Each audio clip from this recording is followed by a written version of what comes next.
I thought that what I had to do mainly was somehow to rearticulate as much as I could some kind of red thread structuring the work with Maurizio Lazzarato, this book published in 2016, Wars and Capital, and exchanging to prepare my stay here.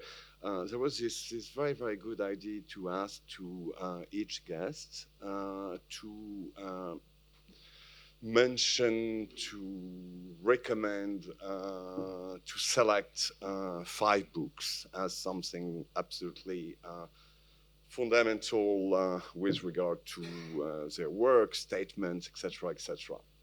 Okay, so at this point, if I remember well, the 5 books I mentioned were Agamben's Homo Sacer, of course, because of the camp paradigm and all the work produced here.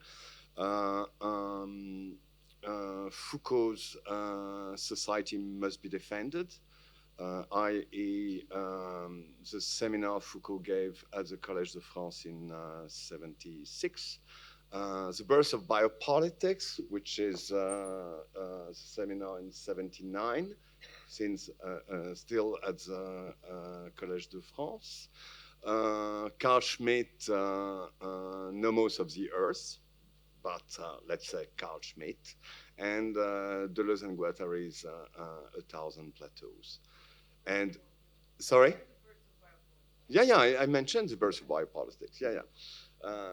So it means I'm let's say breaking through those let's say references in a kind of let's say critical way, yeah, and perhaps this is this kind of criticality that could be the thing to be properly discussed. Yeah, let's not forget that A Thousand Plateaus has been published in 1980. We are in 2019, which means quite, let's say, 50 years later. Okay, let's start. After the ISIS attacks in Paris on November 13, 2015, the President of the French Republic declared a state of emergency. It was immediately passed by Parliament. How should we understand the extraordinary powers conferred on administrative power with the restrictions on public freedoms that ensue and the suspension of the separation of powers between the executive, legislative, and judicial branches in favor of the executive? Following the path of the state of exception and examining its relationship with law, as Giorgio Agamben did it, seems to us to be a somewhat sterile and vaguely academic exercise, failing to see the forest of power for the trees of law. Must we think the permanent state of emergency on the exclusive level of its relation to the law, of its reduction, crisis law, or its founding suspension of a new juridical order, if it is no longer a government act, given the exceptional circumstances, decreeing when it is time to exercise the law of full powers, not governed by the Constitution, but a constitutive principle of governmentality.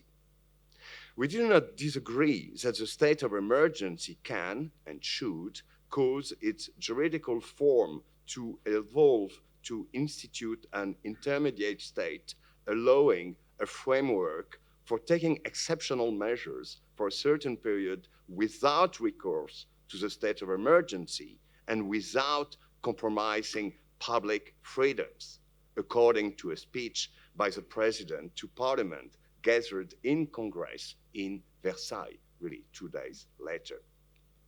What some have called a light state of emergency can therefore be established for the long term according to characteristics that resembled the American Patriot Act established on October 26, 2001 by George W. Bush after the September 11, 2001 attacks. This presumed relief is in itself a fiction and for itself a juridical fiction. This return of the state of emergency to the constitutional order still shows in our eyes something else altogether, that the time of full powers is replaced by a space full of powers that must be questioned as such. The juridical void may be unthinkable for the law, as Agamben asserts, but not for a practice of power that, according to Foucault's teaching, constantly circumvents it and passes outside the form of juridical political sovereignty of power and the state.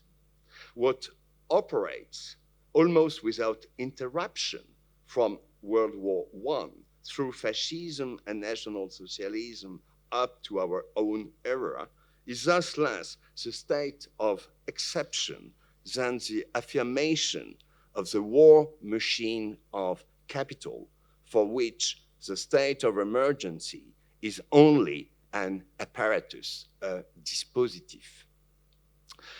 Before developing this point, which involves a combined rewriting of Deleuzo-Guattarian and Foucault, it is important to recall Agamben's point of articulation in the Foucauldian corpus.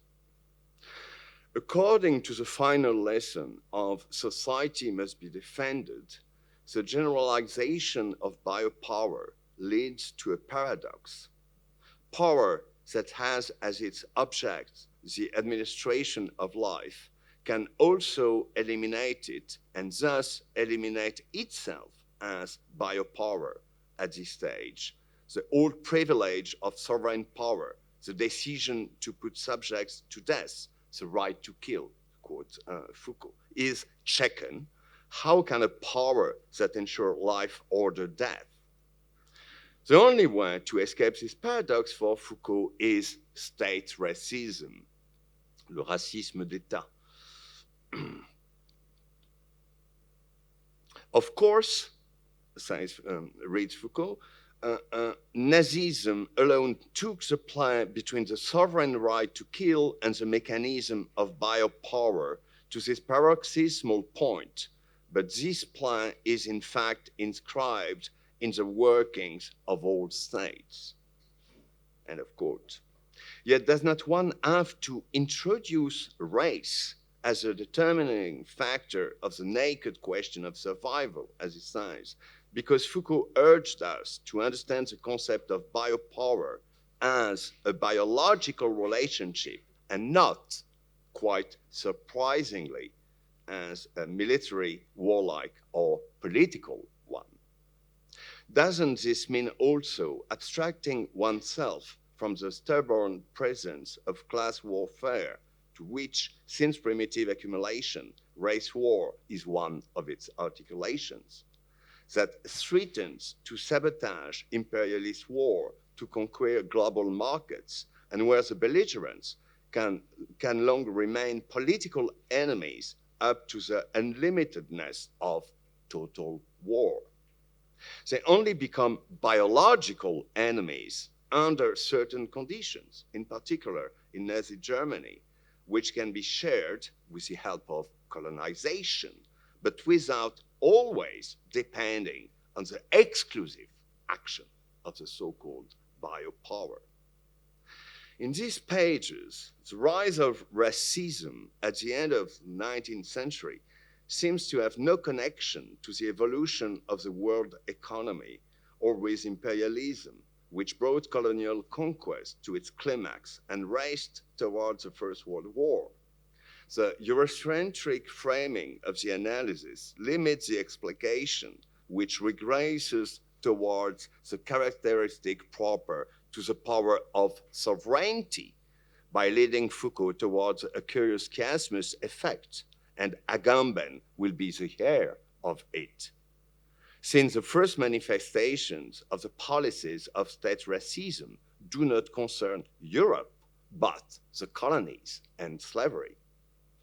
State racism was therefore not born at the end of the 19th century in Europe as a consequence of the deployment of biopower in a society of normalization, as states Foucault, and by the adaptation of the scientific themes of evolutionism.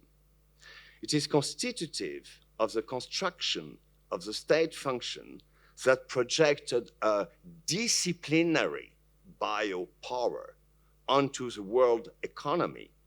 And while it is true that state racism of the late 19th century is undoubtedly different, its novelty resides in the importation and transformation of racial policies that were inseparable from the techniques of government of colonized populations used for centuries.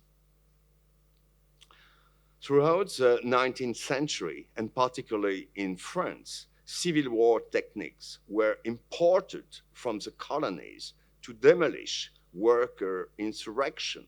And as for the wars of the 20th century, according to Paul Virilio, total war was already closer to the colonial enterprise than traditional war in Europe.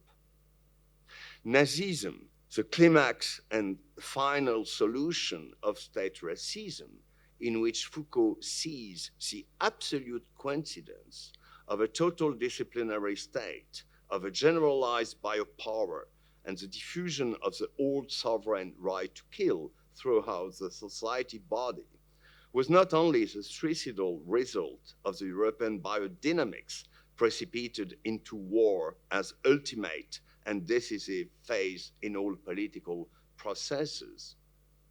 The poet Aimé Césaire understood it from a very different place as the inevitable fruit of colonization, which worked to de-civilize the colonizer. The reason Hitler, I quote Aimé Césaire, the reason Hitler cannot be forgiven is not the crime in itself, the crime against man. It is not the humiliation of man as such. It is a crime against the white man, and the fact that he applied to Europe colonialist procedures, which only then had been reserved exclusively for the Arabs of Algeria, the coolies of India, and the niggers of Africa. In fact, primitive accumulation provides a crucible for all the functions that war would later develop: establishment of disciplinary apparatuses, dispositif of power, rationalization and acceleration of production, terrain for testing and perfecting new technologies, and biopolitical management of productive force itself. Most of all, war plays a leading role in the governmentality of the multiplicity of modes of production, social formation, and apparatuses of power that coexist in capitalism at the global scale. It is not limited to being the continuation on the strategic level of the foreign policy of states. It contributes to producing and holding together the differentials that define the divisions of labor, sexes, and races, without which capitalism could not feed on the inequalities it unleashes. Various authors in the nebula of postcolonial studies have criticized Foucault for largely overlooking the colonial genealogy of biopower. Yet, we also understand that if the genealogy of the techniques of discipline and biopower was traced back to the launch of primitive accumulation, then the history functioning and successive transformation of these power apparatuses cannot be separated from war in all its forms that in large part created them. In the different modalities that they take on starting at the end of the 17th century, these apparatuses are the privileged way to express the continuation of war by other means and make it appear as an analyzer of power relationships. This logic is at play in the 1976 courses when the philosopher does not reverse Clausewitz's formula, as it is all too often said, but postulates, on the contrary, that it was Clausewitz who inverted a principle that existed long before, a sort of thesis that had been in circulation since the 17th and 18th century, and which was both diffuse and specific. This is, of course, a quote from Foucault. This led Foucault to study the appearance and the spread of discourse that conceived of politics as the continuation of war. But his Eurocentric point of view is in itself problematic and reduces the scope of the analysis of the constitution of the power relations of emerging capitalism, which were being woven transversally on both sides of the Atlantic. They should therefore be taken up again and extended beyond the limits that characterize them, since they contribute strongly to problematize the question of war as chiffre, le chiffre, or numbering the social relationship of capital by imposing the analysis of political power as disciplinarization of war. The wars of conquest and predation of the New World oversaw the expanded self-manifestation of another institution that was indispensable to the birth and rise of capitalism.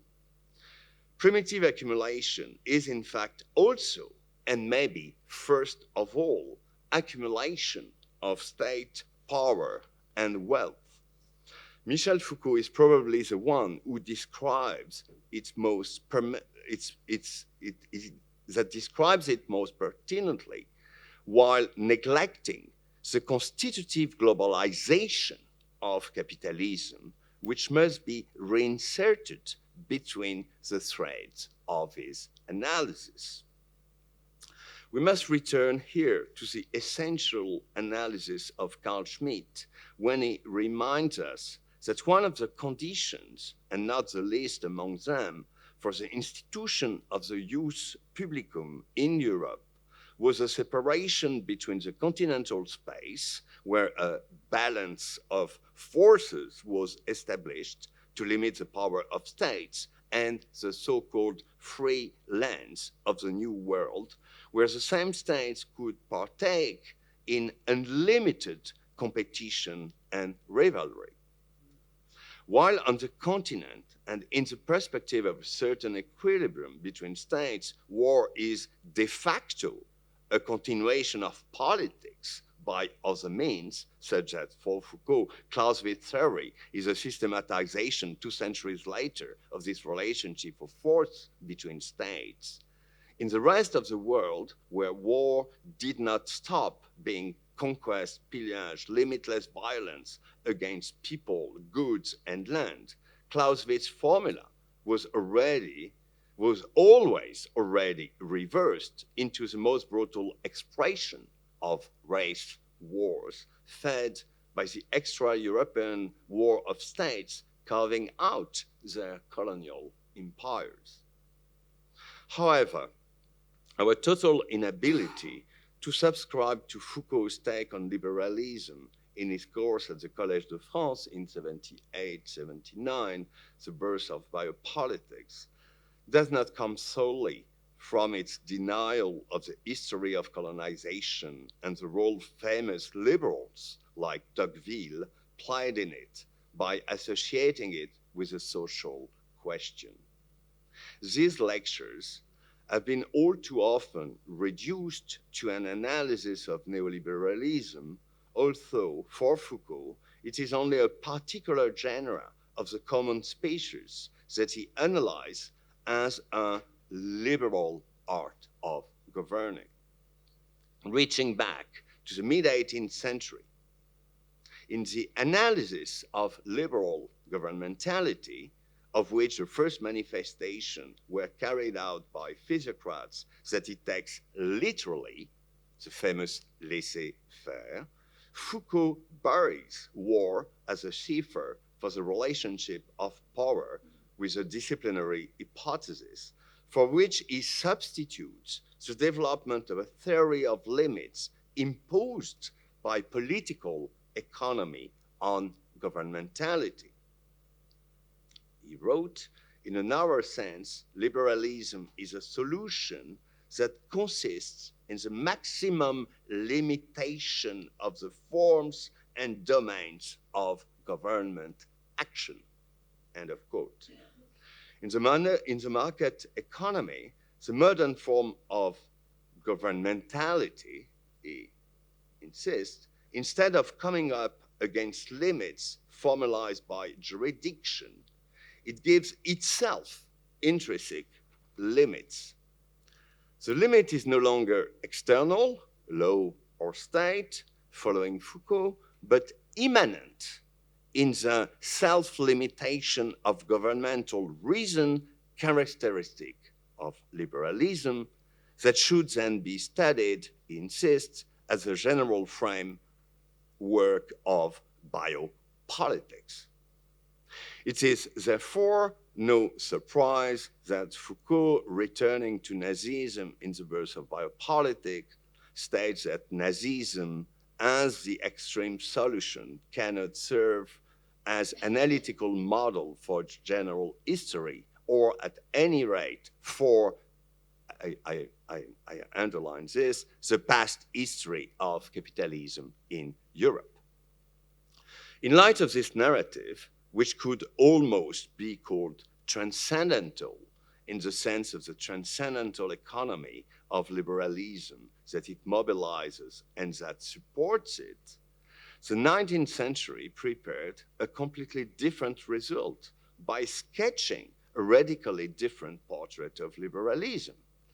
The non-totalizable multiplicity of economy, the supposed non-totalizable multiplicity of economies, is crushed and centralized by monopolies, putting also the state under pressure from the most abstract form of capital, financial capital, which literally explodes every limit by making the synthesis of interests impossible and by opening the way for imperialist and colonial wars.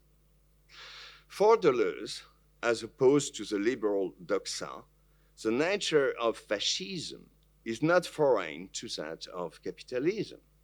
There is not only an instrumental relationship of repression or of services rendered to capitalists between them, but a dual complicity that implies the unlimited. That is where to search for the reasons for the generalization of the disciplines of biopower and the genealogy of the right to kill. The latter is a direct and immediate consequence of capital's hold on war.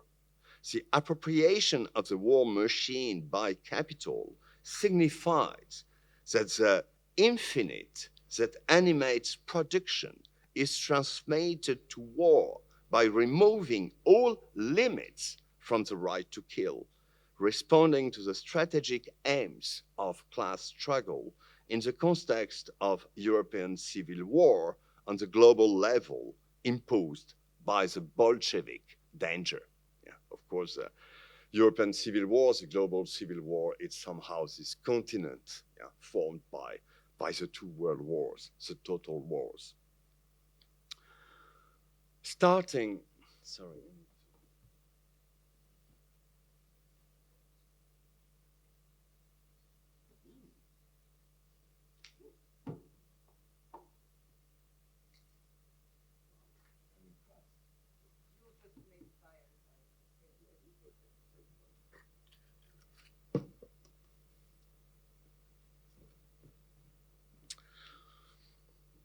So let's say second part of my intervention of my paper. Starting with the first world, total war. State and war become components of the capitalist machine that imposes radical transformation on their functions and their relations. The models of scientific organization of labor, the military model of organization and conduct of war deeply penetrate the political functioning of the state by reconfiguring the liberal separation of powers, while inversely, the politics not of the state but of capital is imposed on the organization, conduct, and finalities of war. The new war machine of capital implies an intertwining of civil power and military power, of war and politics, that tends to make them indistinguishable.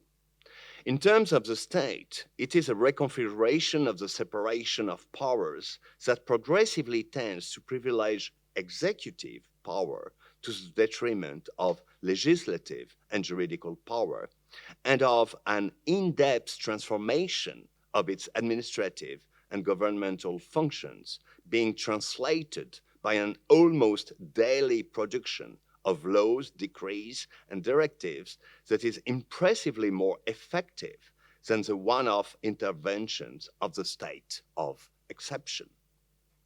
The state of exception is only one of the expressions of reinforcement of executive power under the impulse of its capitalist control, which, in the new dimensions of the world economy, determined by and in World War I, represents the necessary condition for government to intervene effectively in the two strategic fluxes of capital that are money and war.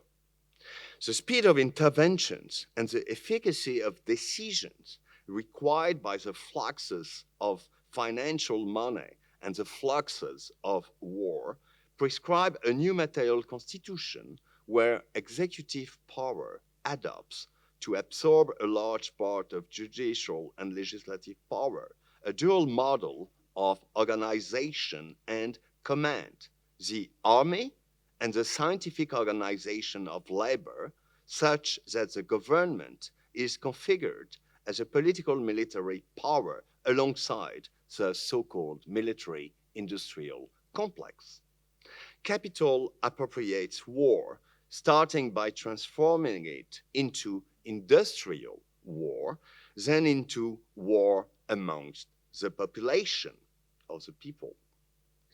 The latter is defined by its strategist theorist as an antithesis of the so-called industrial war that endured through the 20th century despite its lack of adaptation to the new conditions of conflict.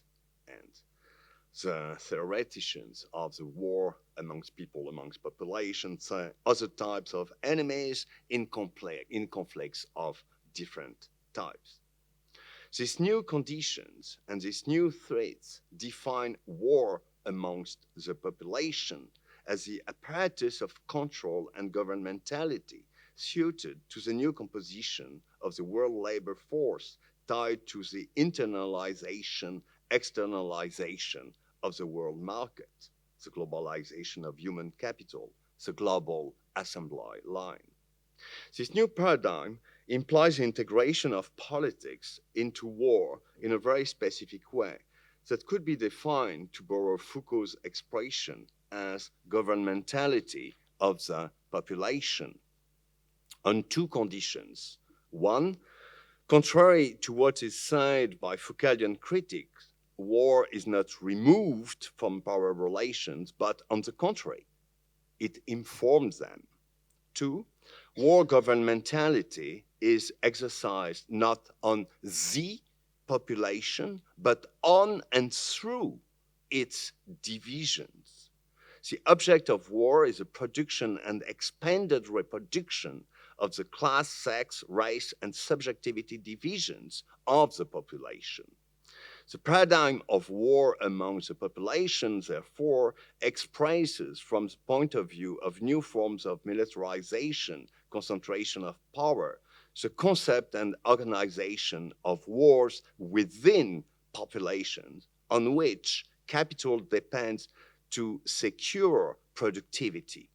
Or to put it in another way, the multiplicity of wars against population is what we are not supposed to see in war amongst the population, of which the first theorization in the French context of anti-colonial struggles and revolutionary wars during the Cold War were thought of as war in the social milieu. In an article with this title, General Jean Nemo explains that we are working directly on human clay. The result of the process of concentration of powers is found in neoliberalism, where government and its administration execute the strategies of financial capital. The process of absolute subordination of the state and war to capital is due to the intensification of the domination of finance, as it is capable of exploding all the political economic mediations, regulations to which it has been subjected since the Bretton Woods agreements.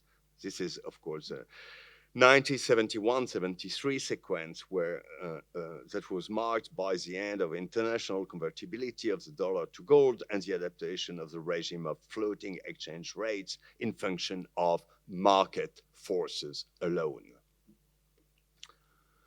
True executive power does not come from the will of the people, the nation, or the state. It is a power that financial institutions have progressively rebuilt for their own benefit.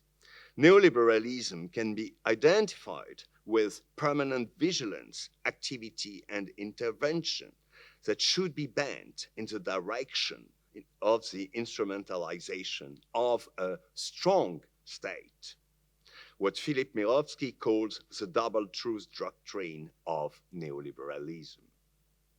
In the same way, the complete subordination of war to the objectives of capital takes its definitive form at the end of the 20th century, when the exhaustion of interstate war left room for the exclusive and inclusive paradigm of war, or more precisely, wars, plural, among the population by creating a virtual real continuum between economic financial operations and a new type of military operations that are no longer limited to the periphery.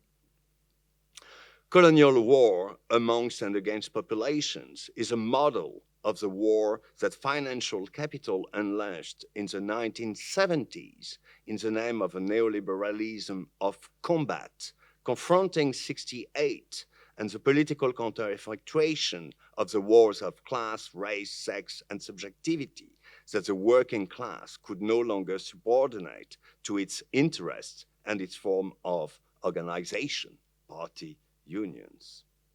Bringing to an end the very short history of reforming capital, the so-called reformism of capital. The neoliberal civil war is both fractal and transversal. Fractal because it indefinitely produces its invariance by constant changes of scale, its irregularity, and the crack it introduces operates at different level of reality. And transversal because it is simultaneously deployed at the macro-political level by playing on all of the major binary oppositions, social classes, white and non-white, men and women, and the micro-political level by molecular engineering, privileging the highest interactions. It can also connect the civilian and military levels in the global south and north, in the south and north of everyone, or almost everyone. A biopolitic governmentality of war as differential distribution of instability and norm of daily life. So counter-history, we have engaged in wars and capital, had no other function than to recover the reality of the wars inflicted on us and denied to us. Not the ideal war of the philosophers, but the wars being waged inside the mechanism of power that constitute the secret motor of institutions. This war of wars, if we were to continue where Foucault stopped, it is not enough to rediscover it as a principle of explanation. It must be reactivated, removed from the larval and blind forms where it is pursued without our awareness, and lead it into the decisive battles for which we must prepare ourselves if we want to avoid the many defeats suffered by our uprisings. This is exactly where we may have to think afresh beyond resistance, the subjectivations of the becoming revolutionary in relation to the urgent construction of the actuality of revolution and of its new war machines. Thank you.